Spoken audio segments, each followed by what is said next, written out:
Thank you, Mr. Speaker. Mr. Speaker, next to me is a map of the United States which shows the sickening increase in overdose deaths in this country to heroin and opioid over the last 10 or decade or so. The first map is a map from Center for Disease Control Statistics in 2004, when 7,000 roughly Americans lost their lives to opioid overdose deaths. Again, the red color shows the intensity of regions where deaths occurred in excess of 20 per 100,000. The blue is 10 per 100,000 or less. In 2014, over 28,000 Americans lost their lives to heroin and opioid overdose deaths. And as you can see, the red portions of the country is increasing at an alarming rate. We have not gotten the 2015 statistics yet from the Center for Disease Control, but by all indication from state numbers that are coming out, this map is actually going to get worse for the 2015 numbers. So, Mr. Speaker, you know, we have an epidemic in this country which far surpasses any challenge that's presented by any natural disaster. If we had an attack on the homeland that took the number of lives that these maps represent, this Congress would be on fire in terms of trying to move resources and help to communities all across the country. Again, it is indiscriminate. It hits rural America, it hits suburban America, it hits urban America, and it hits age groups and ethnic groups across the board.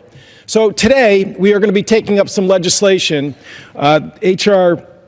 4641 and H.R. 5046. The first bill has 2 co-sponsors. The second has 10 co-sponsors. The first provides for establishment of an interagency task force to talk about pain medication. And the second is to authorize, not appropriate, authorize different programs for heroin and opioid reduction.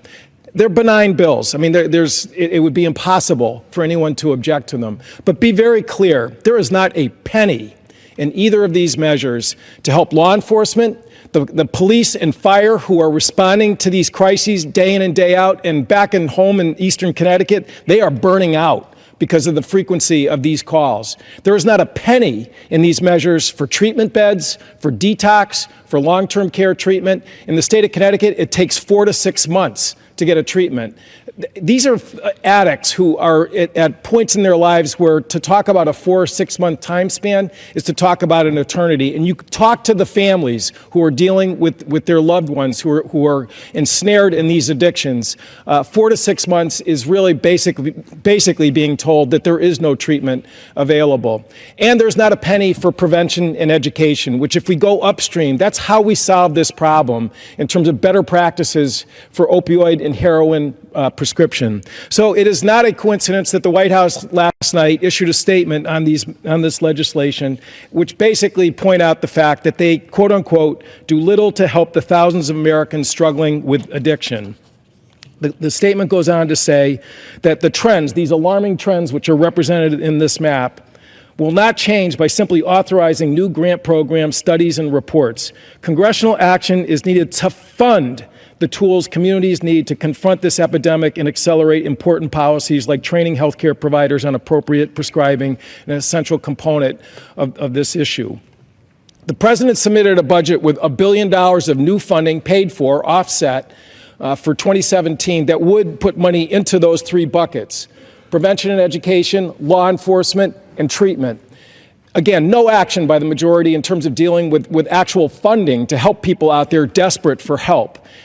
There is a bill also to provide emergency supplemental funding of $600 million for this year to get that help out now. And again, we presented it to the Rules Committee last night and it was rejected. So again, if we had a hurricane or a tornado or a forest fire that was ravaging parts of this country, or an attack on the homeland, this place would not hesitate about getting resources out there to help the folks that would respond to that type of a crisis. Yet somehow, we turn a blind eye to the thousands of Americans who are suffering from addiction, to the thousands of law enforcement, fire, and police who are responding to these calls. Literally, as we're sitting here today, there are hundreds per day of people who are dying because of this problem.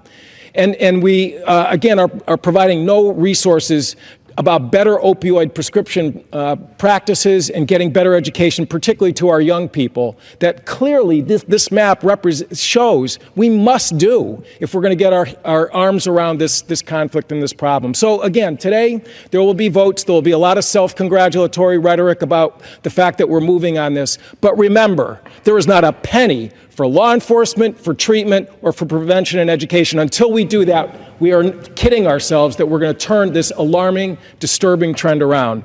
Thank you, Mr. Speaker. I yield back.